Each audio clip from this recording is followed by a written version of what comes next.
Mga tula ni Jam, Part 2. Pandemya.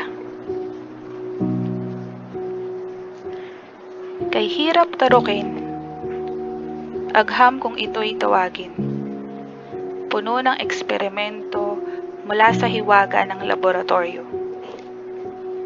Hindi man dalubhasa sa larangan ng medisina, o di kaya'y kabilang sa bansang masagana. Batid naman natin ang oo sa hindi. Batid naman natin ang tama at mali. Hindi ba? Umpisahan natin sa tagu-taguan, maliwanag ang buwan. Dahil sa kwarantina, ako'y nasa tahanan. Sa kwarto, sa kusina, at maging sa sala. Hindi na buong araw, ako'y abalang-abala sa mga bagay na sa akin ay nagpapasaya.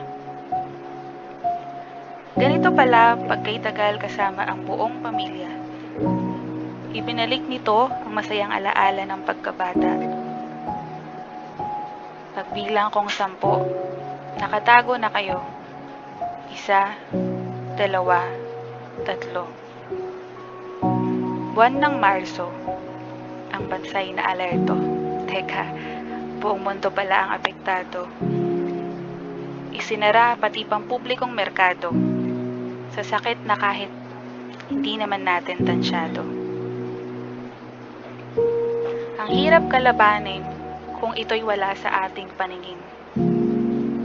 At darating na lang nang hindi mo pansin.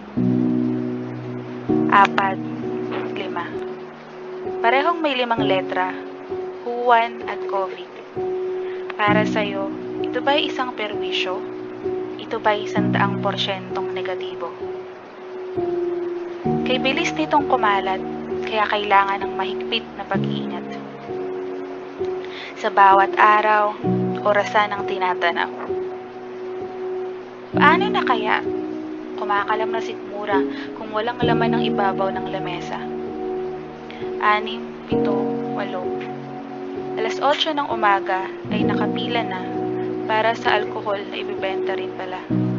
Hindi ba ito isang pagdugahi o pagmamalabis na inyong lihi? Sa panahon ng krisis, iyan pa ang inyong nasa isip. Kung ito rin lang ay maglalaho sa isang itlip. Politiko, lumabas totoo nilang kulay sa panahon ng krisis sila'y nakahandusay. Bagamat di natin nilalahat, ngunit karamihan ay talagang di tapat. 9, 10. Umpisa na ng paghahanap, patapos na ang paglalaganap. Hesukristo, 10 letra ang kanyang ngalan. Natuto ba tayo sa tagu-taguan? Sa kasamaan tayo nakagapos, kaya na bang sundin ang 10 utos? 10 daliri at bukas niyang palad. Lumapit sa kanya,